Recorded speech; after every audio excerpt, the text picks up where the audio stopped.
सत्साई भगत जी, मेरी 4-5 शंकाएं हैं और ये मुझे विश्वास है कि आप इसका सॉल्व कर देंगे। और मुझे 5 महीने नाम लिए हुए हैं, होने वाले हैं, और मैं किसी ज्ञान के आधार नहीं बनाया।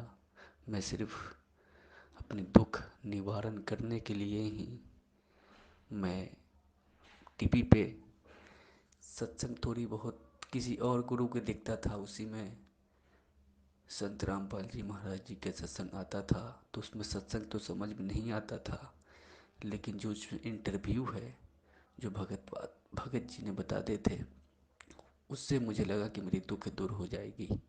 और मैं किसी ज्ञान का आधार नहीं बनाया और मैं गया मुंडका आश्रम। मैं दिल्ली से बोल रहा हूँ, मैं मुंडका में गया, नाम लिया। और जब मैंने संघ का समाधान का वीडियो देखा तो मुझे पैरों से ज़मीन खसक गई। मुझे समझ में नहीं आई कि मैं क्या करूं, मैं कहाँ फंस गया। बंदी छोड़ सतगुरु रामपाल जी महाराज जी की जय हो। सत्साई भगत जी, बड़े भैया, दुखी होने की कोई जरूरत नहीं है। जो सच्चाई आपको आज पता चली है वो सच्चाई परमपिता परमेश्वर सतगुरु रामपाल जी महाराज जी के आशीर्वाद से हम सत्सेवक पिछले 5 वर्षों से संगत में बताने की कोशिश कर रहे हैं। और इसमें कोई बड़ी बात नहीं है। ज्यादातर भगत जितने भी परमात्मा से जुड़े हैं या वर्तमान में जो भी जुड़ रहे हैं सन 2014 बरवाला कांड के बाद, उनमें से 90% व्यक्ति केवल इंटरव्यू को देखकर जुड़े हैं, क्योंकि हर व्यक्ति दुखी था, परेशान था, कोई शरीर से, कोई आर्थिक रूप से या कोई किसी अन्य व्यापारिक तरीके से। तो हर व्यक्ति उन इंटरव्यू को देखकर ही जुड़ा है। और यही रीजन है कि ज्ञान को आधार ना बना पाने के कारण, यानी पहले अच्छी तरीके से ज्ञान से परिपूर्ण ना होने के कारण, जब व्यक्ति इस मार्ग से जुड़ता है तो उसके मन में तरह तरह की शंकाएं, भ्रांतियां और दोष ऑटोमेटिक उत्पन्न हो जाते हैं। परमात्मा ने अनेकों बार कहा है। इसीलिए गुरुदेव ने हर बार यही जोर दिया है कि नाम दीक्षा लेने से पहले हर तरीके से ज्ञान से परिपूर्ण हो जाओ। पहले अपने मन की सारी शंकाओं का निवारण कर लो, उसके बाद आराम से नाम लो। नाम दीक्षा लेने में कभी भी जल्दबाजी नहीं करनी चाहिए। लेकिन भगत जी, दूसरी बात यह भी सत्य है कि यह परमेश्वर का ज्ञान है, ये अमृत तुल्य है और आत्मा इस अमृत ज्ञान के लिए युगों युगों से भटक रही थी। अब जैसे ये ज्ञान इस आत्मा को सुनने को मिला तो तुरंत ये फड़क उठी और नाम दीक्षा लेने के लिए आतुर हो जाती है। जल्दबाजी में आप लोगों ने नाम दीक्षा ले ली, ठीक है भगत जी, गलती आप लोगों की नहीं है। लेकिन जहां पे आप नाम दीक्षा लेने जाते हो या गए, ये जिम्मेदारी उन लोगों की बनती थी कि वो लोग आपको पहले सारी बातें बताएं कि भगत जी आप कब से सत्संग सुन रहे हो, आप कितना परमात्मा के ज्ञान को समझ पाए हो, और ये इस तरह की परमात्मा के नियम हैं, मर्यादाएं हैं। कहीं ऐसा तो नहीं कि नाम दीक्षा लेने के बाद जब आपके सामने इस तरह की कोई घटना आए या इस तरह की कोई परिस्थिति आपके सामने उत्पन्न हो, उस समय आप इस नाम को रख पाएंगे या नहीं रख पाएंगे। तो ये सारी बातें नाम दीक्षा केंद्र वालों को पहले ही भगत से पूछनी चाहिए। लेकिन भगत जी, ये लोग करते क्या हैं, वर्तमान में इनको भक्ति भगवान से कोई मतलब नहीं है। इनको केवल फटाफट नाम दीक्षा देने से मतलब है। और जितने भी ये फर्जी नामदान केंद्रों पे जो लोग बैठे हुए हैं, इनका मकसद केवल यही है कि हम मैनेजमेंट को ये बताकर हम बड़े खुश हों कि देखो फला फला नामदान केंद्र से ज्यादा मेरे नामदान केंद्र पे भगत जुड़ रहे हैं। इनको केवल संख्या बढ़ाने से मतलब है, इनको भगत बढ़ाने से मतलब नहीं है। अब आप परेशान मत होइए, ये आपका संस्कार था परमात्मा से जुड़ने का, आप जुड़ गए। लेकिन आज आपको सच्चाई का पता चल रहा है तो भगत जी अब हमने संभल के चलना है। नाम परमपिता परमेश्वर जी का है, नाम को हमने कभी भी फर्जी नहीं बताया है और ना ही नाम फर्जी होता है।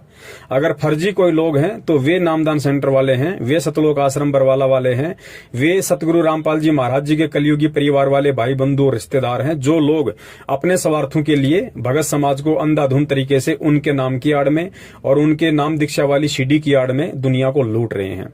तो दोषी आप लोग नहीं हैं, आप लोगों से अधिक दोषी ये लोग हैं जो जानबूझ के ये उल्टे कर्म कर और करवा रहे हैं। अब आपने करना क्या है, जब आपको हकीकत का मालूम पड़ गया, अच्छी तरह से आप आश्वस्त हो लिए, तो भगत जी अब आपने करना सिर्फ इतना है, क्योंकि नाम आपको परमात्मा का मिला है, ज्ञान आपके पास परमात्मा का है, भक्ति आपको परमात्मा करवाएगा, मुक्ति आपको परमात्मा देगा। चप्पल उनके भाई की चाटने की या इन नामदान संचालकों की चाटने की, इन कोऑर्डिनेटरों की चाटने की हमें कोई आवश्यकता नहीं है। हम परमात्मा के गुलाम बन के रहेंगे, हम परमात्मा के ज्ञान के गुलाम बन के रहेंगे, तो हमारा बेड़ा पार होना है, अन्यथा नहीं होगा। आज जब हमें हकीकत का पता चल गया है तो पूर्ण रूप से 100% हमने सतलोक आश्रम मैनेजमेंट हरियाणा और इनके नीचे जितने भी पदाधिकारी हैं, चाहे फर्जी नामदान केंद्र वाले हों, चाहे कोऑर्डिनेटर हों, हमारा किसी से कोई रिश्ता, कोई नाता, कोई रिश्तेदारी नहीं है। अगर आपको पता चल गया है कि नामदान केंद्र फर्जी हैं और ये लोग केवल धर्म की आड़ में धंधा कर रहे हैं, तो हमारा इन लोगों से किसी भी तरह का कोई संबंध आज के बाद नहीं रहेगा। हम इनके नामदान केंद्रों पे नहीं जाएंगे, पैसा टका देने का तो सवाल ही उत्पन्न नहीं होता। अब हमें परमात्मा का नाम, ज्ञान, ध्यान, सुमरण सब कुछ मिला हुआ है। हमने केवल परमात्मा को परमात्मा मान के और हमने उनकी भक्ति करनी है। जो भी दुख, परेशानी, संकट आएगी, हम परमात्मा से ही प्रार्थना करेंगे। अपनी अंतरात्मा से, अपने हृदय से हम परमेश्वर जी से प्रार्थना करेंगे। मालिक अंतर्यामी होता है, सतगुरु अंतर्यामी है, वो सारी बातें जानता है, मन की, हृदय की, आत्मा की, सब जानता है परमात्मा। तो अगर हमारी कोई सुनने वाला है तो भी सतगुरु सुनेगा, और हम अगर किसी से प्रार्थना करेंगे तो भी हम सतगुरु से करेंगे। परमेश्वर से प्रार्थना करने के लिए हमें किसी एजेंट या दलाल की बीच में जरूरत नहीं है। जिस तरह से ये सतलोक आश्रम मैनेजमेंट हरियाणा वाले आत्मा और परमात्मा यानी भगत और भगवान के बीच में, शिष्य और सतगुरु के बीच में एक एजेंट बन के बैठे हुए हैं, तो हमारा इन एजेंटों से किसी प्रकार का कोई लेना देना नहीं है। ना हमने कोई संपर्क रखना है, ना हमने यहाँ पे किसी प्रकार का दान, धर्म, ज्योति पाठ का कोई पैसा देना है, ना हमने इनके किसी भी प्रकार के तानाशाही फरमान को मानना है, और ना ही हमने इन लोगों के मार्फत कोई प्रार्थना करवानी है, ना कोई ज्योति पाठ दान का पैसा देना है। हमने केवल जब तक सतगुरु रामपाल जी महाराज जी हिसार जेल से बाहर नहीं आ जाते हैं, वो आए चाहे 10 साल में आए, चाहे 20 साल में आए, चाहे कल सुबह, या उनकी मर्जी वो ना आए। हमें यदि भक्ति और भगवान समझ में आ गया है तो इतना विश्वास हो जाना चाहिए कि मुझे तो सतलोक का सह भी पता नहीं था। परमात्मा ने मेरा उंगली पकड़ी, परमात्मा ने मुझे अपनी शरण में लिया, परमात्मा ने मुझे ज्ञान कराया, परमात्मा ने मुझे नाम दिया। आगे का काम भी उसी परमात्मा का है। कब वो सतनाम देगा, कब वो सार नाम देगा, कब वो सतलोक लेके जाएगा, ये काम उस परमपिता परमेश्वर सतगुरु रामपाल जी महाराज जी का है। हमें इस विषय में कोई टेंशन, कोई चिंता नहीं होनी चाहिए। चिंता उस समय होती है जब हम ये मानते हैं कि हमारा गुरु हमारा जैसा एक जीव है, एक आम इंसान है, एक आम साधु संत है, तो हमें चिंता होना स्वाभाविक है। लेकिन जब ज्ञान आधार से आत्मा को यह प्रतीत हो जाएगा कि मेरा सतगुरु स्वयं साक्षात कबीर परमेश्वर है, क्योंकि सतगुरु यदि कोई है इस पृथ्वी पे तो सतगुरु की भूमिका तो कबीर ही निभा सकता है, अन्य कोई निभाने में सक्षम नहीं है। तो उस आधार से फिर हमें इतना दृढ़ हो जाना चाहिए, हमें इतना आश्वस्त हो जाना चाहिए कि मेरा गुरु स्वयं साक्षात कबीर परमात्मा है, और कबीर परमात्मा दुनिया की चिंता किया करता है, भगवान की चिंता जीव नहीं कर सकता, और भगवान की चिंता जीव करेगा तो वो कुछ भी कर नहीं पाएगा। तो हमने निश्चित रूप से ये आश्वस्त हो जाना चाहिए कि धरती पे भगवान प्रकट है, धरती पे भगवान मौजूद है। हमारा काम केवल अपना काम धंधा, अपनी भक्ति मर्यादा के साथ करने का है, बाकी कोई टेंशन नहीं है। नाम फर्जी नहीं है, फर्जी ये लोग हैं। नाम को आपने भूलकर भी छोड़ना नहीं है। नाम परमात्मा का है, मर्यादा में रह के जाप करोगे, नाम अपने स्तर का पूरा काम करेगा। मर्यादा में नहीं रहोगे, नाम का लाभ आपको बिल्कुल भी नहीं मिलेगा। ये परमात्मा का ऑटोमेटिक विधान है। मेरी शंका ये है कि भगत जी, मेरे घर में जैसे कि किसी का शादी हो, मैं अपनी परिवार में मैं ही अकेला हूँ जो नाम ले रखा हूँ, और मेरी यही शंका है कि जैसे कि मेरे घर में कोई शादी हो या कोई डेट कर जाता है तो उसमें हमें किस तरह से हमें करना चाहिए। अब जैसे शादी है, कोई कहता है कि हेल्प चाहिए, कोई कहता है शरीर से हेल्प चाहिए, पैसे से हेल्प चाहिए, कोई सामान से हेल्प चाहिए, तो क्या हम कर सकते हैं। और कोई अगर घर में डेट कर रहा है तो हम उसको कैसे हम सॉल्व करें, कैसे हम करें, क्योंकि वो लोग तो वही करेंगे जो पहला का परंपरा है। वो लोग तेरवी भी करेंगे, श्राद्ध भी निकालेंगे, हर कुछ करेंगे, तो उसमें हम कैसे करेंगे, खाना भी खिलाएंगे। तो हम ऐसा क्या करें जो हम भी, हमारी ये शंकाएं हैं। सत्साई भगत जी, आप जी का दूसरा सवाल है कि मैं परिवार में अकेला उपदेशी हूँ, बाकी सभी लोग अनुपदेशी हैं, रिश्तेदार भी मेरे अनुपदेशी हैं, तो विवाह शादी वगैरह में हमें जाना पड़ता है। कई बार हमें उनको सहयोग करना भी पड़ता है, चाहे आर्थिक रूप से या शारीरिक रूप से। तो हम वो सहयोग कर सकते हैं या नहीं कर सकते हैं। देखिए भगत जी, परमेश्वर सतगुरु रामपाल जी महाराज जी ने सत्संगों में बताया है और अच्छी तरीके से समझा रखा है कि हमने किस प्रकार इस भक्ति में तालमेल बना के रखना है। क्योंकि जो आपके रिश्तेदार हैं वो भी परमात्मा के बच्चे हैं, वो भी कल को सतगुरु की शरण में आने हैं, लेकिन वो आएंगे कब, परमात्मा को जल्दी कब पहचानेंगे, जब हमारा रवैया उनके प्रति शालीनतापूर्ण होगा, जब हमारा रवैया उनके प्रति मित्रतापूर्ण होगा, तो वो जल्दी ही परमात्मा के ज्ञान को भी स्वीकार करेंगे और हमारी बातों को भी स्वीकार करने लगेंगे।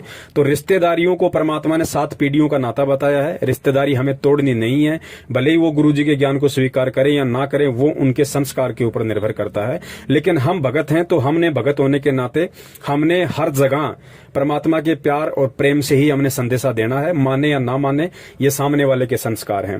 रही बात विवाह शादी वगैरह में जाने की आने की, तो परमेश्वर ने शादी विवाह में आने जाने के लिए भगत को कभी मना नहीं किया है। जिस भगत को जिस स्तर का ज्ञान होता चला जाएगा, वो धीरे धीरे इन परंपराओं से दूर होता चला जाएगा, क्योंकि उसको केवल परमात्मा ही दिखाई देगा। जब तक हमें ज्ञान नहीं हो पाता है, तब तक परमेश्वर ने इन चीजों के लिए मनाही नहीं की है। परमेश्वर ने बताया कि विवाह शादी में हम जा सकते हैं, हम वहां पे खाना भी खा सकते हैं। खाना हमने बिल्कुल शुद्ध खाना खाना है, वेजिटेरियन खाना खाना है। खाना खाने की एवज में हमें लगता है कि मैंने 100 रुपए का खाया, 200 रुपए का खाया, उस एवज में हम वहां पे कन्यादान वगैरह भी कर सकते हैं। या फिर अगर किसी लड़के की शादी है, तो हम अन्य तरीके से हम उनकी मदद कर सकते हैं, ताकि वो भार हमारे ऊपर ना रहे। रही बात आर्थिक मदद की, तो भगत जी बिल्कुल हम रिश्तेदारी में आर्थिक मदद हम कर सकते हैं, ये गुरुदेव ने बताया है। लेकिन साथ में ध्यान ये भी रखना है, आर्थिक मदद करने से पहले आपने 1-2 बातों पर गहन विचार करना पड़ेगा। गुरुदेव ने बताया कि या तो आप किसी की आर्थिक मदद करना मत, और यदि आप किसी की 100, 50 लाख, 2 लाख, 10 लाख, जितने की भी आप उनकी आर्थिक मदद करते हो, तो वो पैसा देने से पहले आपको ये सुनिश्चित हो जाना चाहिए कि यदि कल को इस व्यक्ति ने मुझे पैसा वापस नहीं लौटाया, या ये व्यक्ति मुझे मना कर देता है, तो उस समय मुझे इस व्यक्ति से लड़ाई झगड़ा बिल्कुल भी नहीं करना है, कोई भी मुकदमा और केस पांगड़ा नहीं करना है। मुझे उस समय परमात्मा के ज्ञान आधार से अपने आप को टाइट रखना होगा, अपने आप को संभाल के रखना होगा। हम पैसा लेते समय यदि झगड़ा करेंगे, तो भगत जी हम भी टेंशन में, वो भी टेंशन में, ना हमारी भक्ति हो पाएगी, ना वो हमारे से खुश हो पाएगा, और वो व्यक्ति फिर परमात्मा के ज्ञान को स्वीकार नहीं कर पाएगा, क्योंकि उसे लगेगा कि ये संत रामपाल जी महाराज जी का चेला है, इसलिए इस तरह की हरकतें कर रहा है। तो पैसा दो, अवश्य दो, सहायता करो, लेन देन से यहाँ काम चलता है, उधार रूप में कोई दिक्कत नहीं है। लेकिन गुरुदेव ने बताया कि उधार देने से पहले अपने आप को टाइट रखना। भाई पैसे लेते समय किसी प्रकार का कोई मनमुटाव या झगड़ा नहीं होना चाहिए। यदि सामने वाला पैसा नहीं दे रहा है, तो आपने किसी भी प्रकार का झगड़ा नहीं करना है, कोई भी आदमी इकट्ठा नहीं करने हैं, किसी भी प्रकार का राग द्वेष अपने मन में नहीं पालना है। रही बात शारीरिक रूप से सहायता करने की, तो गुरुदेव ने एक सत्संग में स्पष्ट इस पर भी जिक्र किया हुआ है। गुरुदेव ने बताया यदि आपको अपनी बहन बेटी के यहाँ पे जाना पड़ जाए विवाह में, शादी में, तो परमात्मा ने बताया कि आप उनकी आर्थिक रूप से भी मदद करो उधार रूप में, और साथ में शारीरिक रूप से भी आप वहां उनकी मदद कर सकते हो। यदि वहां ऐसी कोई व्यवस्था उनके पास नहीं है, तो आप शरीर रूप से भी उनकी मदद कर सकते हैं, लेकिन बशर्ते हमने अपनी मर्यादाओं का पूर्ण ध्यान रखना है। परमात्मा ने मदद के लिए विवाह शादी में इसलिए छूट दी है क्योंकि भगत जी विवाह शादी कोई धार्मिक अनुष्ठान नहीं होता है। अगर विवाह कोई धार्मिक अनुष्ठान होता तो परमात्मा उसमें जाने का भी मना करते हैं, क्योंकि धार्मिक अनुष्ठान में तो हमें सहयोग भी नहीं करना, वहां जाना भी नहीं है, ना हमने वहां पे खाना खाना है। लेकिन शादी कोई धार्मिक अनुष्ठान नहीं है, इसलिए हम वहां पे आर्थिक रूप से भी उनकी मदद कर सकते हैं और शारीरिक रूप से भी हम उनकी मदद कर सकते हैं। सच्चाई भगत जी आगे आप जी ने बताया कि जैसे किसी का निधन हो जाता है, कोई शरीर छोड़ जाता है रिश्तेदारी में या परिवार में, तो हम क्या करें क्या ना करें। देखिए भगत जी, वैसे इसके बारे में विस्तृत रूप से सतगुरु रामपाल जी महाराज जी ने अपने पवित्र पुस्तक ज्ञान गंगा के पेज नंबर 15 पर स्पष्ट रूप से मोटे मोटे अक्षरों में लिखा हुआ है। फिर भी दास कुछ बातें आपको उन्हीं के ज्ञान आधार से बता देता है।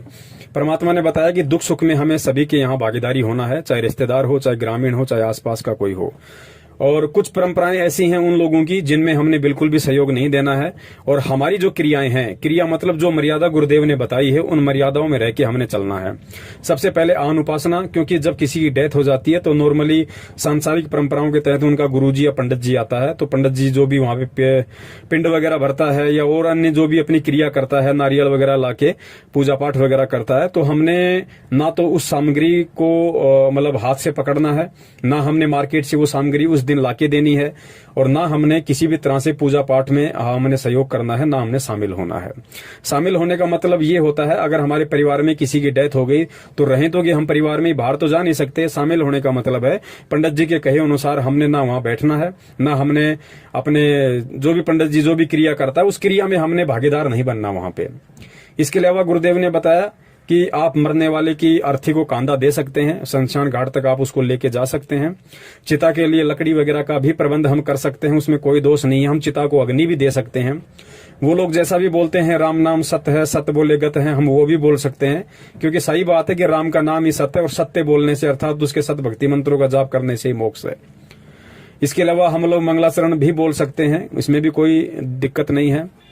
और शमशान घाट में जाने के बाद जिस प्रकार पंडित जी पिंड वगैरह भरते हैं, उनके मुंह में घी डालते हैं और चिता को जब अग्नि लगाते हैं तो साथ साथ में उसके चक्कर लगाते हैं, तो वो क्रियाएं हमने नहीं करनी है, ना हमने उन क्रियाओं में किसी प्रकार का कोई सहयोग करना है। उसके बाद जो उनका मुख्य प्रोग्राम आता है 12 या 13 दिन बाद में, जिसको 13वीं बोलते हैं, जहां पे पंडित जी वगैरह बुलाते हैं, ये लोग गंगा जी वगैरह से जल वगैरह लाते हैं, मालाएं लाते हैं। तो उस दिन भगत जी, यदि हमारी रिश्तेदारी में कोई प्रोग्राम है या आड़ोस पड़ोस में कोई प्रोग्राम है, तो हमने उस दिन उस प्रोग्राम में बिल्कुल भी नहीं जाना, चाहे कोई कितना ही प्यारा क्यों ना हो, कितना ही यारा क्यों ना हो, क्योंकि ये सतगुरु का आदेश है, सतगुरु का वचन है।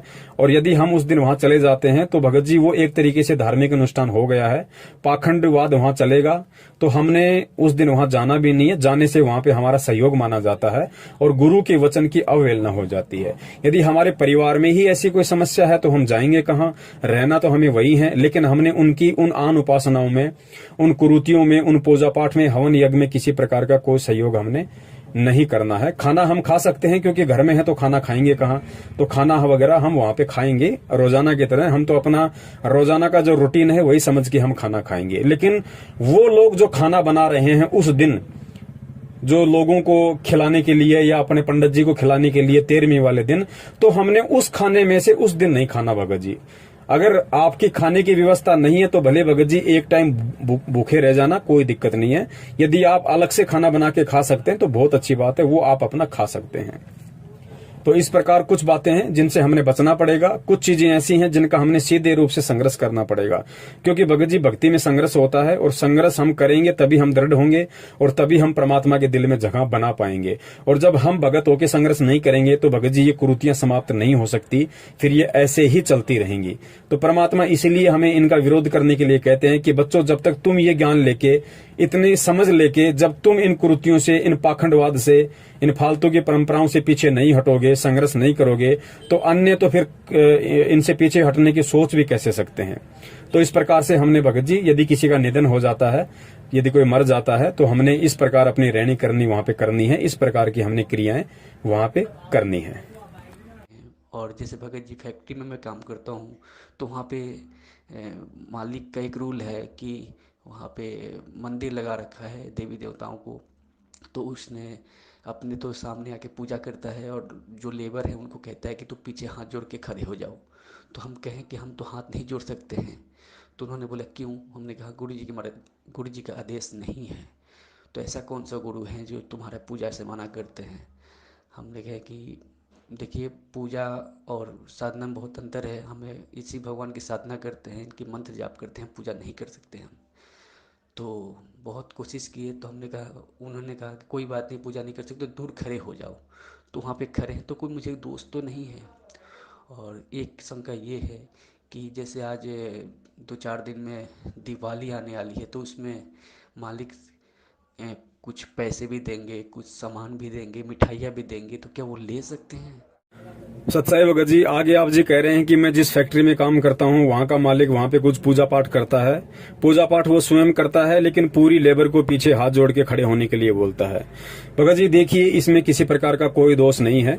सबसे पहले हमें इस ज्ञान को समझना पड़ेगा। भगत जी, हम उनकी कोई पूजा नहीं कर रहे हैं। पूजा वो फैक्ट्री मालिक कर रहा है, पूजा अन्य व्यक्ति कर सकते हैं, लेकिन हमें ज्ञान है, इसलिए हम इनकी पूजा नहीं कर सकते। हम केवल इनकी साधना कर सकते हैं, और साधना भी हमें वही करनी है जो सतगुरुदेव जी ने शास्त्र अनुकूल तरीके से हमें बताई है।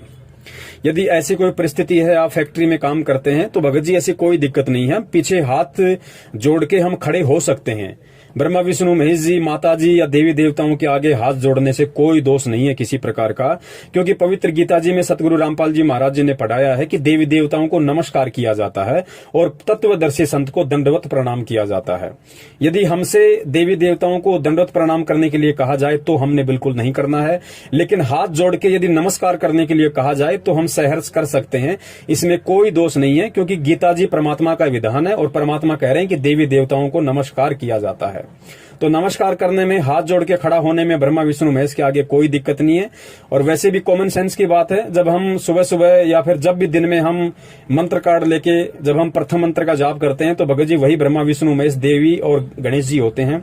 हम उनके आगे हाथ जोड़ के बैठते हैं और प्रथम मंत्र का जाप करते हैं। हाथ जोड़ने का मतलब है उनका सम्मान करना, उनका आदर करना। हाथ जोड़ना कोई पूजा में नहीं आता है। और वैसे भी भगत जी इस लोक की हमें जितनी भी सांसारिक सुख सुविधाएं प्राप्त हो रही हैं वो परमात्मा एक सिस्टम के तहत यानी ब्रह्मा विष्णु महेश जी के माध्यम से ही हमारे तक पहुंचवा रहा है। मान लीजिए आपके घर पे आपके फूफा जी, आपके जीजा जी आ रहे हैं, तो भगत जी क्या आप उनको हाथ जोड़ के नमस्कार नहीं करते? करते हैं ना। तो भगत जी एक बात बताइए, जब हम यहाँ एक 2 कौड़ी के जीव जो रिश्ते में हमारा फूफा या जीजा या मौसा है, जब वो हमारे घर आता है तो हम उनको झुक के नमन करते हैं, हाथ जोड़ के नमस्कार करते हैं। तो ब्रह्मा विष्णु महेश भगत जी क्या उनसे छोटे हैं? क्या हमारा फूफा, हमारा जीजा ब्रह्मा विष्णु महेश से बड़ा है? भगत जी जब हम यहाँ के 2 कौड़ी के जीवों को सम्मान और आदर की दृष्टि से हाथ जोड़ के नमस्कार कर सकते हैं, तो ब्रह्मा विष्णु महेश या देवी देवताओं को हाथ जोड़कर सम्मान देने से या उनका आदर करने से कोई दिक्कत नहीं है। आप जी चाहें तो उस समय पीछे खड़े होके हाथ जोड़ के खड़े हो जाएं, कोई दिक्कत नहीं है। हाथ जोड़ के आप जी अपना प्रथम मंत्र चालू कर दें, सतगुरु का नाम लेके। सतनाम मिला है तो आप जी अपना सतनाम का मंत्र जाप कर दें, क्योंकि परमेश्वर भगत जी अंदर के भाव देखता है, बाहर की क्रिया नहीं देखता है। ठीक है, तो इसमें किसी प्रकार का कोई दोष नहीं है। और मकान मालिक या फैक्ट्री मालिक यदि आपको कहता है कि आप कहीं भी जाके बैठ जाइए, आप खड़े हो जाइए, तो इसमें कोई दोष नहीं है। आप जी साइड में जाके भी खड़े हो सकते हैं। आप लेबर के साथ उसी लाइन में खड़े होके भी आप जी 5 मिनट का समय वहां पे अपने मंत्र जाप कीजिए। आपके समय का सदुपयोग होगा, आपको किसी प्रकार का उसमें कोई दोष नहीं है। सत्साई भगत जी, इसके बाद आप जी ने बताया कि फैक्ट्री मालिक, क्योंकि अब दीपावली आ रही है, होली आती है, मकर संक्रांति आती है, यानी कोई भी त्योहार आता है तो फैक्ट्री मालिक हमें मिठाई, पैसा या कुछ कपड़े वगैरह देता है, तो हम ले सकते हैं या नहीं ले सकते? देखिए भगत जी, हम फैक्ट्री मालिक के यहाँ पे काम करते हैं, हम वहां पे मजदूरी करते हैं और फैक्ट्री मालिक का ये हक बनता है कि वो हमें हमारी मेहनत का हर्जाना दे। भगत जी हम किसी और से ना मिठाई ले रहे, ना हम कोई कपड़ा ले रहे, ना हमको पैसा ले रहे। और फैक्ट्री मालिक यदि हमें दीपावली के दिन यदि मिठाई का डब्बा देता है, हमें कुछ पैसे देता है और हमें कुछ कपड़े देता है, तो भगत जी वो इसलिए दे रहा है कि हमारी वजह से उसकी फैक्ट्री का काम अच्छा चल रहा है, यानी उसको 2 पैसे बच रहे हैं हमारी वजह से, हमारी मेहनत की वजह से, तो ही वो हमें ये सब चीजें दे रहा है। तो ये सब चीजें लेने में किसी प्रकार का कोई दोष नहीं है। हम उन जगहों से वो चीजें नहीं ले सकते जिन जगहों पे हम ना कोई काम करते हैं, ना हमारा उन लोगों से कोई रिश्ता नाता है। लेकिन फैक्ट्री मालिक को भगत जी हम मेहनत करके, रातों को जाग जाग के, जैसा भी हमारी ड्यूटी का समय आता है हम वहां पे मेहनत करते हैं, तो हमारी मेहनत की वजह से ही वो फैक्ट्री मालिक आगे बढ़ रहा है, उसका काम धंधा आगे बढ़ रहा है। तो वो अगर हमें उस एवज में यदि कुछ मिठाई, पैसे या फिर कुछ कपड़े वगैरह यदि त्योहार पे देना चाहता है तो भगत जी उसको लेने में कोई दिक्कत नहीं। और कॉमन सेंस की बात है भगत जी, अगर त्योहार के दिन, दीपावली के दिन यदि वो फैक्ट्री मालिक आपको यदि सुपरवाइजर से मैनेजर बनाना चाहे, यदि आपका प्रमोशन करना चाहे कि भाई दीपावली के दिन आप सुपरवाइजर हो, आपकी तनख्वाह 15,000 है और दीपावली के दिन मैं आपको मैनेजर बना रहा हूं, आपकी तनख्वाह 50,000 हो जाएगी, तो क्या आप मना करोगे? नहीं करोगे ना। दिवाली के दिन यदि आपको कोई फैक्ट्री मालिक बोनस देगा, आप मना कर दोगे? नहीं करोगे ना। क्यों? क्योंकि यदि वो आपको बोनस दे रहा है, आपको प्रमोशन दे रहा है, आपको मिठाई, कपड़े या कुछ भी दे रहा है, तो भगत जी वो इसलिए दे रहा है क्योंकि आप उसको कमा के दे रहे हो। तो आप अपने हक का ले रहे हो, आप अपनी नेक कमाई का ले रहे हो भगत जी। किसी आपने उनसे मांगा नहीं है और ना ही हमने उनसे डिमांड करनी है कि साहब दिवाली आ गई, हमें तो कपड़े चाहिए, हमें मिठाई चाहिए, हमें पैसा चाहिए, हमें प्रमोशन चाहिए। हमने कुछ नहीं मांगना भगत जी, ना हमने प्रमोशन मांगना, ना हमने बोनस मांगना, ना हमने मिठाई मांगना, ना हमने पैसा मांगना, ना कपड़े लत्ता मांगना। और सामने वाला जिसके जहां पे हम काम करते हैं, सामने वाला यदि खुश होके हमें 5,000 देता है, 10,000 देता है, 1 किलो मिठाई देता है, 5 किलो मिठाई देता है, तो उसको लेने में किसी प्रकार का कोई हर्ज नहीं है, क्योंकि हम वहां पे काम कर रहे हैं और वो जो हमें दे रहा है वो हमें हमारा मेहनताना दे रहा है। कल को आप वो फैक्ट्री छोड़ दीजिए, जब अगली दीपावली आएगी तो आपको फोन करके ये भी नहीं पूछेगा कि आपके घर पे खाना बना है कि नहीं बना है। मिठाई, बोनस, प्रमोशन तो बहुत दूर की बात है। तो वो दे क्यों रहा है? क्योंकि हम उसको दे रहे हैं, हम उसको शारीरिक रूप से सहयोग दे रहे हैं, तो उसको आर्थिक रूप से पैसा मिल रहा है, उसको मदद मिल रही है, जिसकी एवज में वो हमें कुछ दे रहा है। तो वहां से लेने में हमें किसी प्रकार का कोई दिक्कत नहीं है, कोई दोष नहीं लगता है। भगत जी यही शंकाएं हैं। और एक शंका और है कि जैसे घर परिवार में हमारे प्रथम नाम में ले रखा हूँ और कोई परिवार में ले नहीं रखा है, तो मेरे घर में जहाँ पे जोत लगा रखा हूँ, दरबार लगा रखा हूँ और मैं किराए पे रहता हूँ, तो मेरे परिवार में सब कोई पीने खाने वाले हैं, मांस मछली खाने वाले हैं, पीने खाने वाले हैं। तो वहाँ पे मैं मना करता हूँ उनको कि आप लोग ऐसा मत करो, बिल्कुल मत करो। मैं बहुत मना करता हूँ, लेकिन मैं प्यार से ही मना करता हूँ, लेकिन वो लोग नहीं मानते हैं। और फिर जाके वो लोग अपना पीते खाते हैं, उसी घर में रहते हैं। अब किराए पे हैं।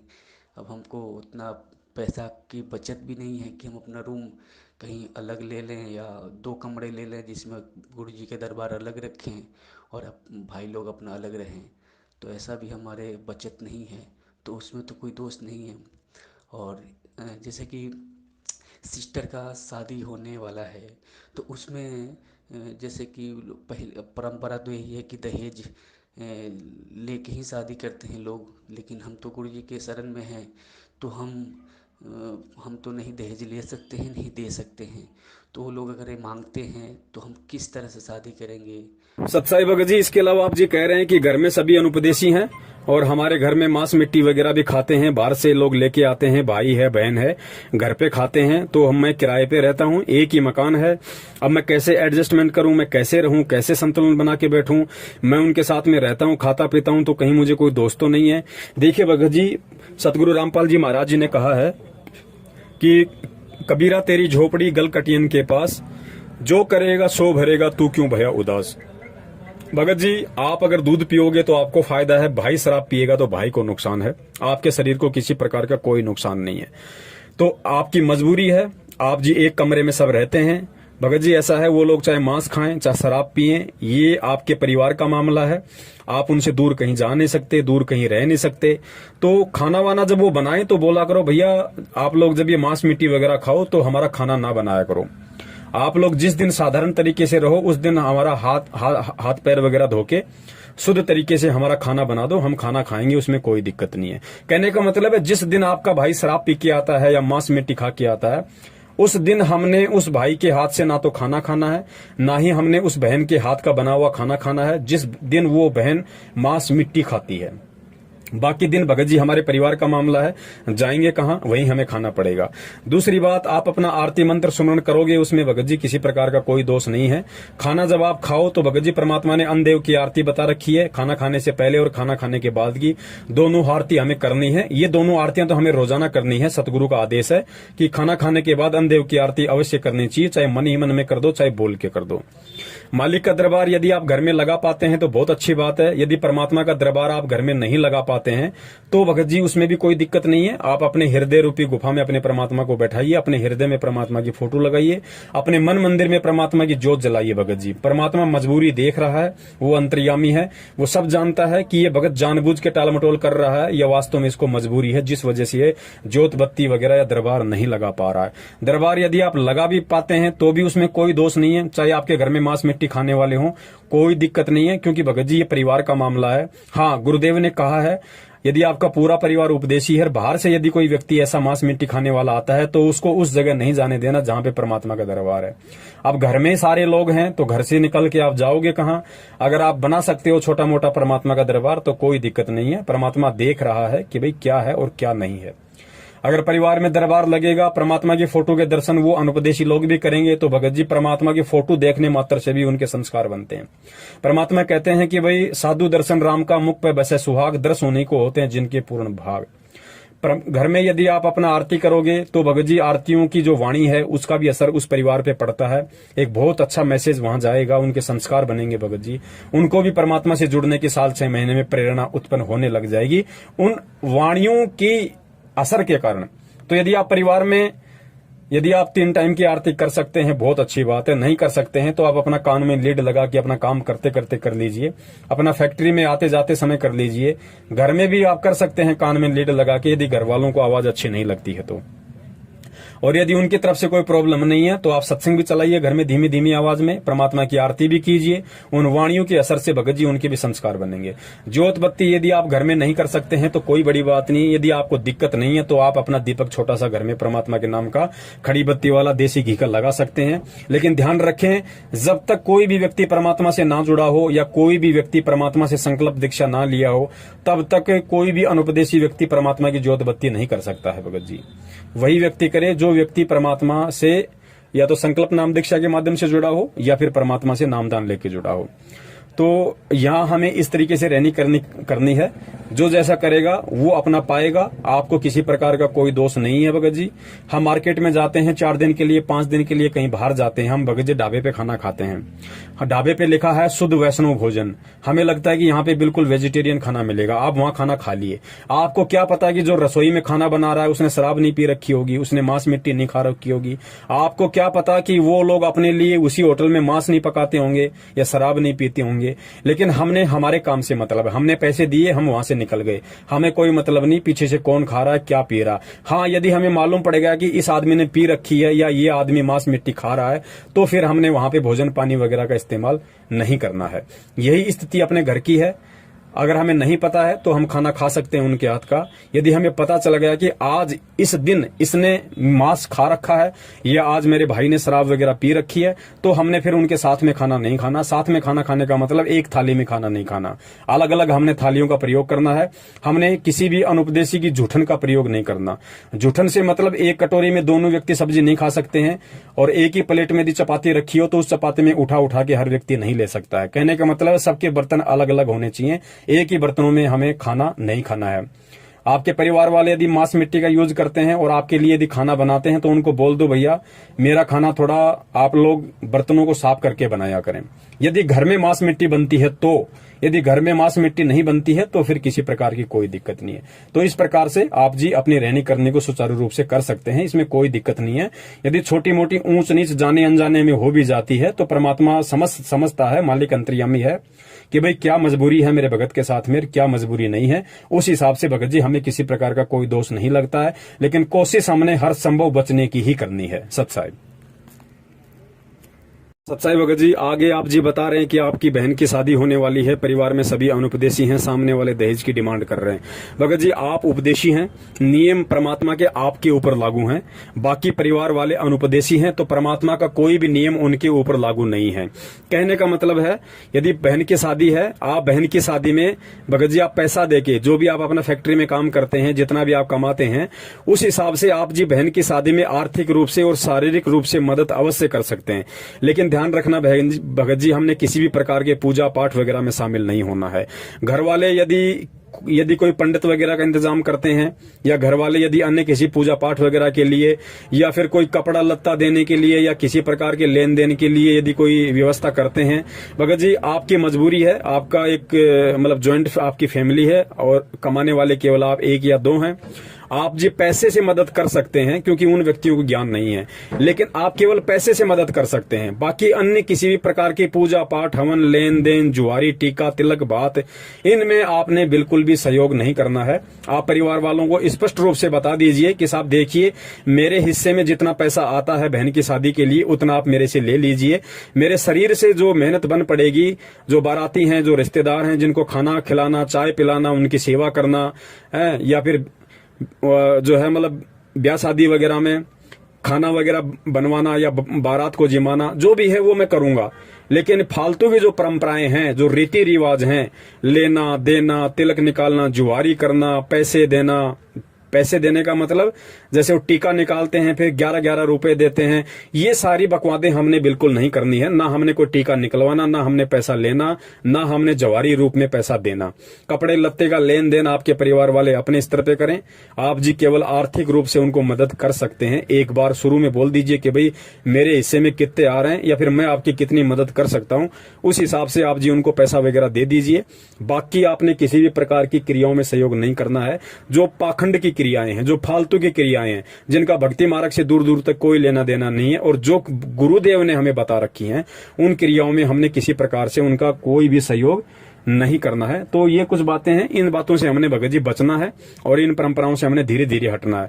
अब ये भगत जी इनका असर क्या पड़ेगा? अब जैसे आप अकेले उस परिवार में उन पूजा पाठ, हवन में या किसी भी प्रकार के उनकी रीति कुरीतियों में, परंपराओं में सहयोग नहीं करेंगे, तो आपके परिवार में तो एक चर्चा का विषय है ही, साथ में रिश्तेदारियों में भी एक चर्चा का विषय बन जाएगा।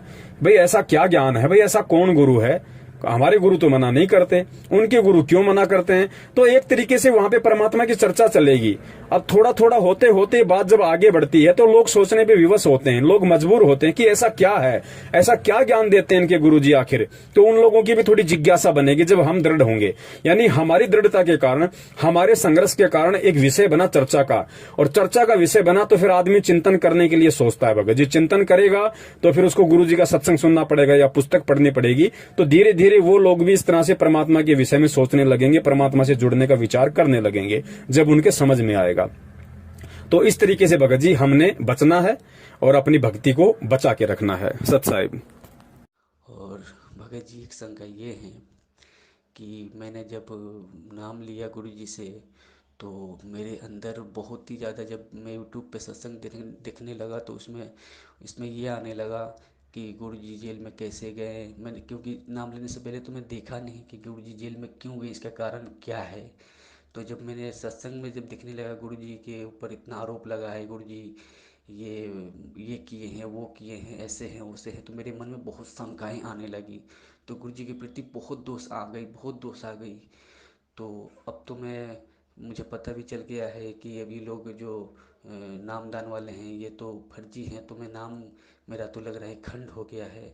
तो मैं कैसे मैं इसको शुद्धि करूं, कैसे मैं इसको वो करूं, मुझे थोड़ा सलूशन बताइए।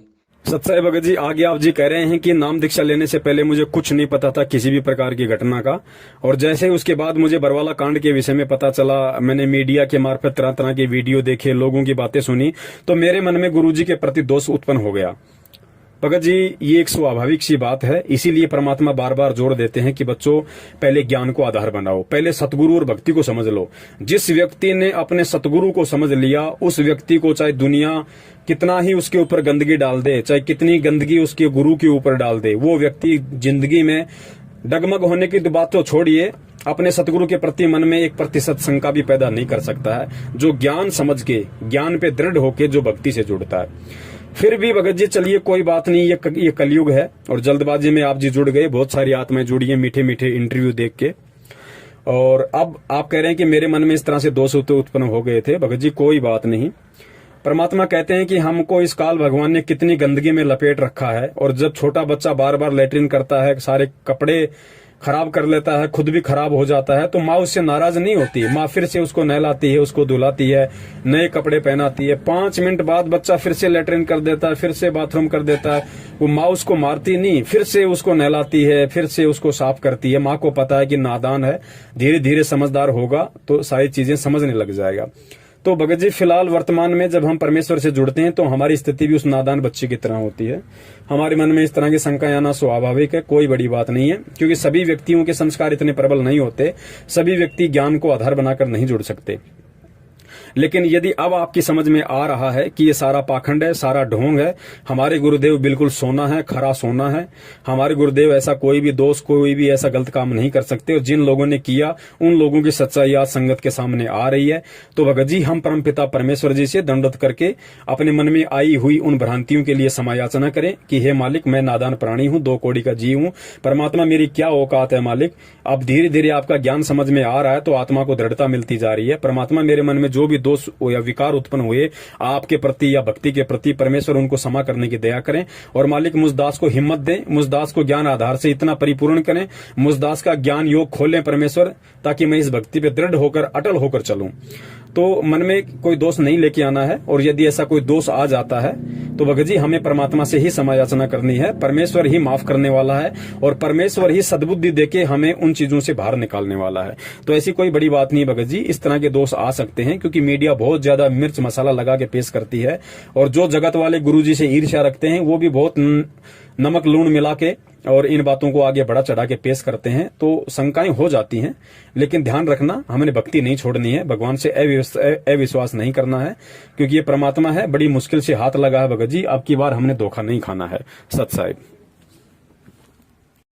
और भगत जी एक बात यह है कि मेरी शादी नहीं हुआ है, और कभी कभार मुझसे हस्त मिथुन हो जाती है, और गंदी गंदी विचारें आती हैं, इससे मुझे हस्त मिथुन हो जाती है।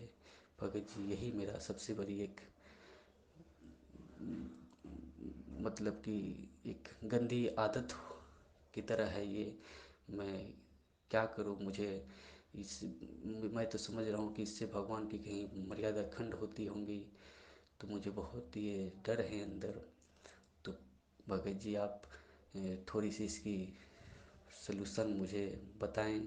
और मैं फ़ोन करता था तो आप नहीं उठाते हैं, क्योंकि मैं भी समझता हूँ कि आप भी कितना फ़ोन उठाइएगा, लाखों आदमी हैं, लाखों आदमी के मन में शंकाएं हैं। तो ऐसे ही मेरा सलूशन मेरा हो पाएगा सत साहिब जी। बंदी छोड़ सतगुरु रामपाल जी महाराज जी की जय हो। सतसाई भगत जी, आगे आप जी कह रहे हैं अपनी पर्सनल प्रॉब्लम के विषय में। भगत जी देखिए, दास यदि चाहता तो आपकी इस पर्सनल प्रॉब्लम को आपको पर्सनल तरीके से भी शेयर कर सकता था, लेकिन दास को परमात्मा ने जो प्रेरणा की, क्योंकि भगत जी ये जो मजबूरी है या ये जो आदत है, जो डेड हैबिट है, ये केवल आपकी अकेले की नहीं है। सतगुरु रामपाल जी महाराज जी से नाम दीक्षा लेने के बाद में हजारों की तादाद में ऐसे हमारे भगत भाई हैं जो अभी शरीर से युवा हैं, जिनकी शादियां नहीं हुई हैं, वो ज्ञान को अभी इतना नहीं समझ पाए हैं और इस तरह की गंदी आदत हो सकता है उनके अंदर भी हो। तो परमात्मा ने प्रेरणा की, इसलिए दास सार्वजनिक रूप से ये बात यहाँ पे बताने जा रहा है। और भक्त जी की ये भक्ति मार्ग है, यहाँ पे कोई शर्मा शर्मी का कोई काम भी नहीं है, क्योंकि परमेश्वर ने अंड पिंड ब्रह्मांड सारा ज्ञान अपने बच्चों को दे रखा है। देखिए भगत जी, हस्त मैथुन की जो आदत है या फिर रात्रि में जो आपको सौपन दोष वगैरह आ जाता है, देखिए भगत जी इसके एक दो कारण है। पहला कारण तो ये कि भगत जी हम अच्छी तरीके से परमात्मा के ज्ञान पे दृढ़ नहीं हो पाते हैं, हम परमात्मा को परमात्मा नहीं मान पाते हैं, जिस कारण से हमारे मन में किसी भी बहन बेटी के प्रति, किसी भी युवा या सुंदर लड़की के प्रति इस तरह की भावनाएं जब हमारे अंदर आ जाती हैं, तो जाहिर सी बात है भगत जी हमारे को रात्रि में फिर उसी तरह के विचार अनुकूल फिर हमारे को जो है सौपन आते हैं और सौपन में फिर सौपन दोष हो जाता है। एक जाहिर सी बात है। तो हमें कोशिश करनी है परमात्मा के ज्ञान आधार से, और परमेश्वर ने बार बार हमें जो पाठ पढ़ाया है हमें उसका अनुसरण करना है कि भाई इस भक्ति मार्ग में आने के बाद परमात्मा कहते हैं कि पर नारी को देखिए बहन बेटी के भाव, कहे कबीर काम नाश का यही सहज उपाय। जब तक हम दूसरे की बहन बेटियों को अपनी बहन बेटी की तरफ से नहीं देखेंगे, और दास तो ये निवेदन करता है भगत जी, हमने केवल अपनी बहन बेटी की नजर से ही नहीं देखना, क्योंकि इस दुनिया में ऐसे ऐसे दुष्ट लोग हैं जो अपनी बहन बेटियों के साथ भी इस तरह के कुकर्म कर डालते हैं। तो इससे थोड़ा और ऊपर उठकर हमने उन सभी बहन बेटियों को, हमने सतगुरु रामपाल जी महाराज जी की आत्माएं देखना है, रामपाल जी महाराज जी की बहन बेटियां देखना है। तो जाहिर सी बात है फिर इस तरह के दोष एक भगत के मन में नहीं आएंगे, और धीरे धीरे यदि आते भी हैं तो आना वो बंद हो जाएंगे, क्योंकि जब ज्ञान हो जाएगा कि हम सब आपस में असली हम लोग रियल सिस्टर ब्रदर हैं।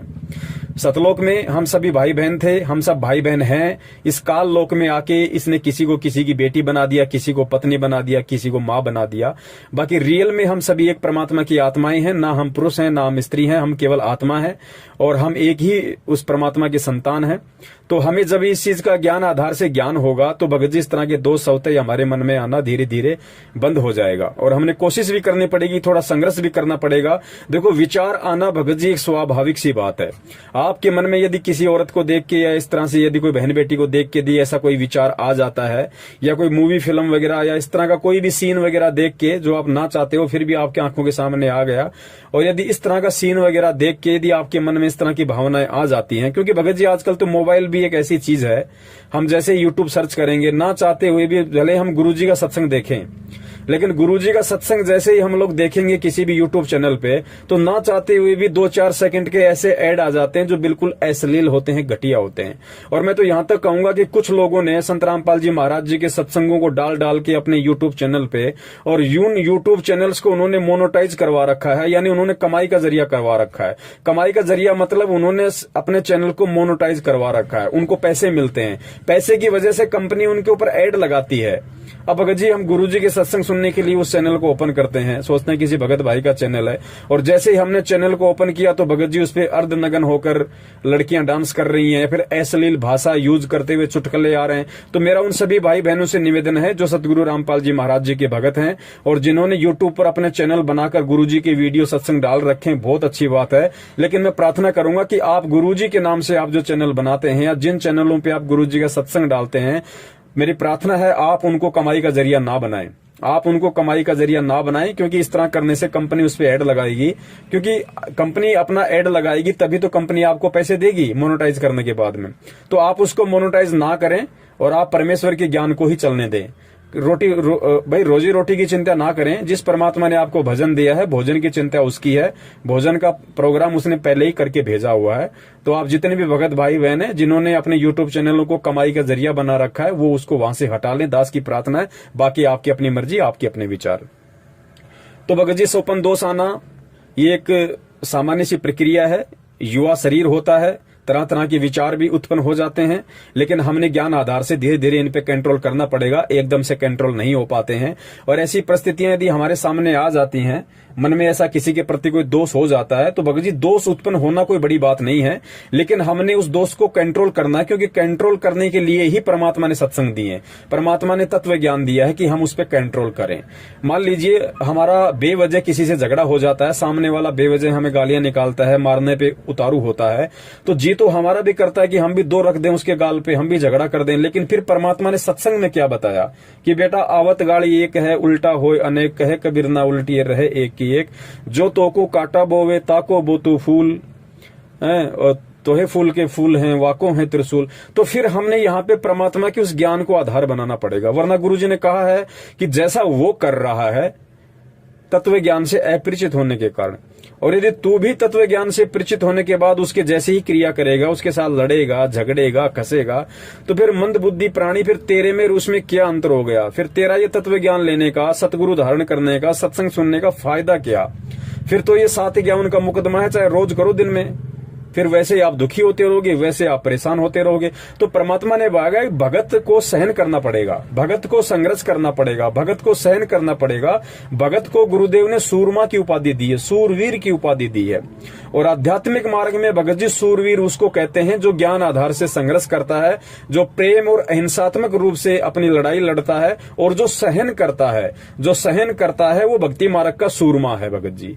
तो हमने भक्ति मार्ग का सूरमा बनना है और परमात्मा को बना के दिखाना है, क्योंकि परमात्मा चाहते भी ये हैं कि जब तक तुम भक्ति के सूरमा नहीं बनोगे तब तक तुम मुझे प्राप्त नहीं कर पाओगे।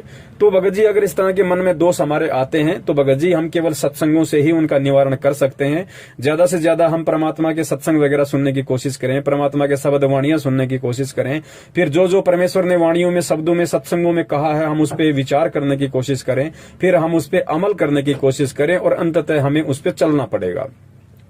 रही बात भगत जी हस्त मैथुन की, तो हस्त मैथुन भगत जी थोड़ा सा दिक्कत है, क्योंकि गुरुदेव ने वैसे भी सत्संगों में स्पष्ट रूप से कहा हुआ है, और ज्ञान गंगा पुस्तक में जहां परमात्मा नियमों का जिक्र करते हैं तो उन नियमों के जिक्र में परमेश्वर ने स्पष्ट रूप से कहा हुआ है वीर्य पतन के विषय में, कि जो लोग हस्त मैथुन करते हैं, जिनकी आदत थोड़ी सी गंदी है, उनके विषय में परमात्मा ने कहा है कि बच्चों जैसे एक किसान होता है, और एक सफल किसान, एक सभ्य किसान उसी को कहा जा सकता है जो अपने खेत में बीज डालता है।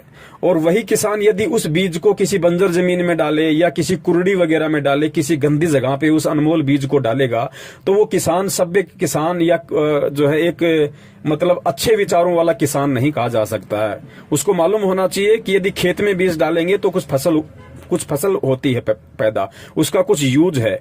और यदि हम उस बीज को गंदगी में डालेंगे या फिर हम उसको किसी ऐसी गंदी जगह पे जहां पे भैंसों वगैरह का गोबर डालते हैं, जो कुरड़ी होती है, वहां यदि हम उस बीज को डालेंगे तो भगत जी उसका यूजलेस है, उसका कोई फायदा नहीं है। तो ठीक इस प्रकार वो बीज परमात्मा ने वीर्य के लिए कहा है कि यदि हम हस्त मैथुन जो हम करते हैं तो हस्त मैथुन से भाई हमें क्या फायदा है। और फिर गुरुदेव ने वहां स्पष्ट रूप से एक बात और कही है कि भाई जो पदार्थ हमारे शरीर से बाहर निकलते हुए, क्योंकि जब हम जो है मतलब कि शारीरिक संबंध बनाते समय जो हम पति पत्नी वाला जो है वो कर्म करते हैं, तो परमात्मा ने बताया कि जो वस्तु शरीर से बाहर निकलते समय इतना आनंद देती है, जिसको हम आनंद समझते हैं काल के लोक में, तो परमात्मा कहते हैं यदि उस वस्तु को शरीर के अंदर रखा जाए तो कितना आनंद देगी और कितनी स्फूर्ति और फुर्ती आपके अंदर आएगी। तो ये संकेत वहां परमात्मा ने किया है। दास ने थोड़ा सा स्पष्ट रूप से यहाँ पे बोलना अनिवार्य हो गया, क्योंकि ये समस्या केवल आपकी नहीं है, ये समस्या बहुत सारे भगत भाइयों की है। और भगत जी ये परमात्मा कबीर साहिब जी का सत भक्ति मारा गया है, हमें परमात्मा ने कंचन बना दिया। आज से पहले हम सबकी यही हालत थी भगत जी, कोई छुपा हुआ नहीं है, कोई ये कहे कि मैं तो कभी करता ही नहीं था, मैं तो बहुत अच्छा था, हो सकता है एक दो आत्मा ऐसी होंगी जिनमें ये विकार ना हो, लेकिन भगत जी 99% लोग इन सभी विकारों से ग्रस्त थे, जो आज परमात्मा की शरण में आके अपने आप को जो है भगत बना के बैठे हैं। तो भगत जी विकार थे तभी तो परमात्मा ने भक्ति दी निर्विकार बनाने के लिए। और भगत जी दास की भी एक बहुत ही ये बुरी आदत थी, ये जो आपने जिक्र किया है बल्कि हस्त मैथुन का। भगत जी दास में भी नाम दीक्षा लेने से पहले बहुत ही गंदी आदत थी। हालांकि दास की शादी 1998 में हो गई थी, नाम 2013 में मिला है। फिर भी भगत जी इस काल भगवान के द्वारा जो जाल में हम जकड़े गए हैं, उस जकड़ में इतना ज्यादा इस रजोगुण के प्रभाव में इस पवन दास को इस काल भगवान ने इस कदर जकड़ा हुआ था भगत जी की शादी के बाद भी भगत जी दास की ये आदत नहीं जा रही थी।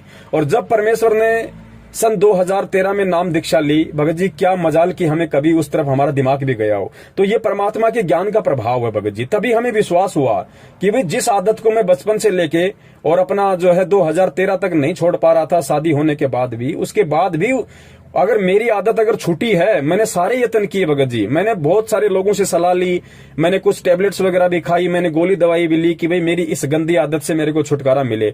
लेकिन भगत जी मुझे ये नहीं पता था कि ये शरीर का रोग नहीं है, ये मन का रोग है, ये मन का विकार है। और मन का विकार कोई संत काट सकता है, कोई संत का सत्संग काट सकता है, इतनी मुझे ज्ञान नहीं था।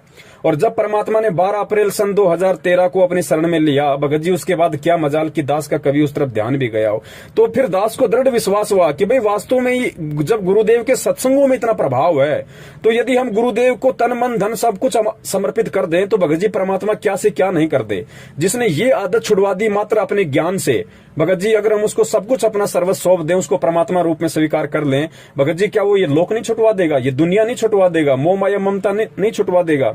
तो ऐसे भगत जी दास को फिर परमात्मा पे और ज्यादा दृढ़ विश्वास हुआ, भक्ति पे विश्वास हुआ। तो ऐसा नहीं है भगत जी, जो अपने मुंह से नहीं बोलता है वो एक दूसरी बात है, बहुत सारे लोग शर्मा जाते हैं। लेकिन भगत जी ये सतगुरु रामपाल जी महाराज जी का सत भक्ति मार्ग है, और इस सत भक्ति मार्ग में भगत जी हमें ना झूठ बोलना है, ना हमने अपनी किसी भी क्रिया को छुपाना है। आज से पहले दास ने नहीं बताया, लेकिन अब समय आया, आप जी के मार्फत परमात्मा ने दास से ये बुलवाना था। क्योंकि बहुत सारे भगत भाई सोचते हैं कि भाई पवन दास तो बहुत मतलब की शुद्ध आत्मा है। भाई हम सब विशुद्ध आत्मा थी, हम सब काल भगवान के जाल में फंसे हुए थे। हम में से कोई भी ऐसा नहीं था जो निर्विकार हो, और निर्विकार ना यहाँ कोई हो सकता भगत जी। क्योंकि निर्विकार तो भगत जी परमात्मा जब ये शरीर यहाँ से छुड़वाएंगे, काल के लोक से बाहर निकालेंगे, अक्षर पुरुष के लोक में ले जाएंगे, फिर उसको पार करवा के फिर परमात्मा हमारे को जिस मान सरोवर में नहलवाएंगे भगत जी, वहां ये आत्मा निर्विकारी होगी। सारे आवरण विकार वहां हटेंगे इस आत्मा के। परमात्मा कहते हैं तुम्हारे यहाँ 5 विकार रहेंगे। ऐसा नहीं है कि तुम्हारे 5 विकार जड़ से खत्म हो जाएंगे, नहीं। गुरुदेव ने बताया बच्चों तुम्हारे 5 विकार तुम्हारे साथ में रहेंगे, लेकिन इस भक्ति के प्रभाव से, साध संगति के प्रभाव से, सतगुरु के मंत्रों के प्रभाव से, सतगुरु के आशीर्वाद से ये 5 विकार तुम्हें परेशान नहीं करेंगे। ये बिल्कुल न्यूट्रल हो जाएंगे, निष्क्रिय हो जाएंगे, तुम्हारे ऊपर दबाव नहीं बनाएंगे। लेकिन ये होगा भगत जी धीरे धीरे धीरे धीरे, क्योंकि दास इस परिस्थिति से भगत जी गुजर चुका है। हालांकि दास पे परमात्मा ने विशेष अपनी मेहर रखी कि जो आदत नाम दीक्षा लेने से पहले थी, उसके बाद परमात्मा ने एक बार भी उसका प्रयोग नहीं होने दिया। भगत जी मन में बहुत आता था, दबाव मन का बहुत होता था कि वो क्रिया मैं फिर से करूं, बहुत ज्यादा दबाव पड़ता था। लेकिन भगत जी कहीं न कहीं उस परमात्मा ने दास को संभाल के रखा, क्योंकि मैं अपना सर्वस्व सतगुरुदेव को समर्पित कर चुका था कि परमात्मा, आज से पहले तो दास को ज्ञान नहीं था, लेकिन अब दास को ज्ञान हो गया। अब दास एडी से चोटी तक भगत जी, हे परमात्मा दास आपको समर्पित है। परमात्मा आप वही करना जो मेरे हित में हो। परमात्मा आप उस चीज को बिल्कुल भी एप्लीकेबल मत होने देना जो मुझे अच्छी लगे। परमात्मा आप उसी चीज को मेरे ऊपर लागू करना जो मेरे लिए अच्छी और जो आप उसको उचित समझो। भगत जी जब इतना हमारा समर्पण भाव अपने सतगुरु के प्रति होगा, तो बड़े भाई फिर परमात्मा हमारे से दूर नहीं है, परमात्मा पीछे खड़ा हुआ है। लेकिन संघर्ष हमें करना पड़ेगा, थोड़ा सा दृढ़ हमने होना पड़ेगा। तो थोड़ा सा ध्यान रखिए भगत जी, ये हजारों भाइयों की समस्या है, और इस समस्या से हर भगत भाई जो है गुजर भी चुका है। ऐसा नहीं है कि सभी लोग गुरु जी की शरण में आने से पहले दूध के धुले हुए थे। किसी में भगत जी रजोगुण का विकार था, किसी में तमोगुण का विकार था, किसी में सतोगुण का विकार था।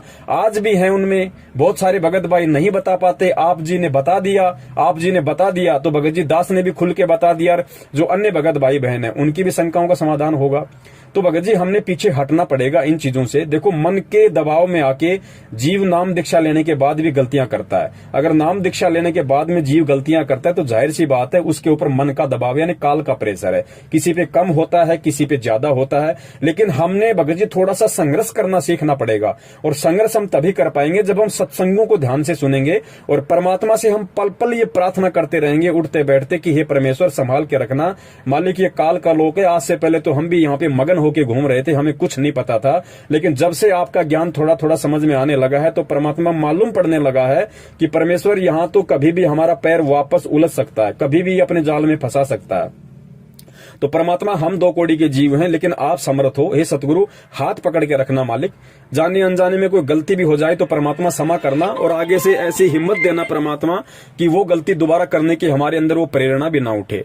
तो इस तरीके से भगत जी हमने परमात्मा के ज्यादा से ज्यादा हमने सत्संग सुनने हैं, परमात्मा से हमने प्रार्थना करते रहना है, और जब हम परमात्मा के दिए गए मंत्र उनकी सत भक्ति को समय पे करते रहेंगे और अच्छे भक्तों की संगति में हम रहेंगे। क्योंकि देखो भगत जी, साध संगति का बहुत ज्यादा फर्क पड़ता है।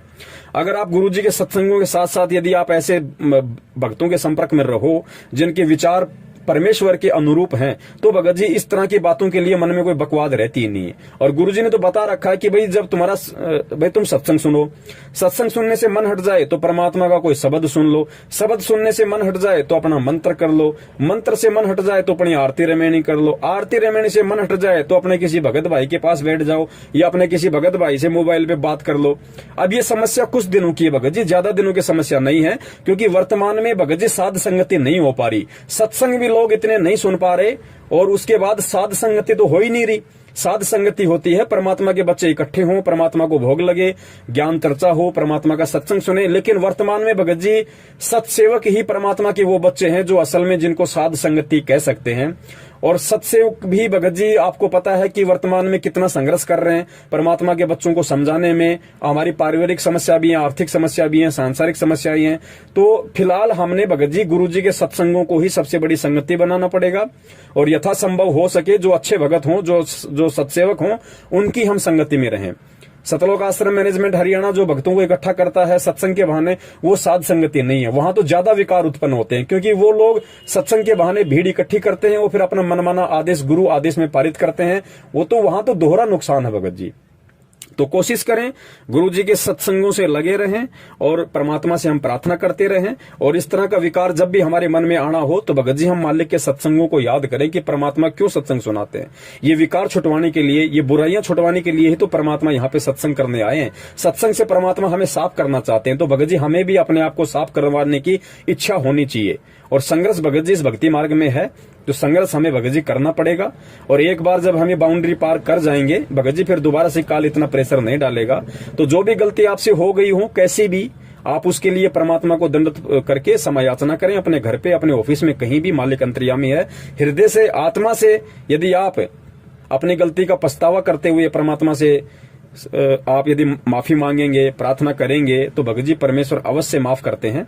और आगे हम परमात्मा से यही प्रार्थना करें कि हे परमपिता परमेश्वर, मैं ठहरा दो कोड़ी का जीव, मेरी मालिक कोई औकात नहीं है, मुझे बचाने वाले आप हो परमात्मा, और आगे भी मुझे आप ही बचाओगे। मैं आपकी शरण में हूं परमेश्वर, मेरा बुरा आपके हाथ में, मेरा अच्छा आपके हाथ में। तो भगत जी जब इतने भाव हमारे परमात्मा के प्रति हो जाएंगे तो पहली बात तो ये ऐसे विकार करने की हमारे अंदर जिज्ञासा नहीं होगी।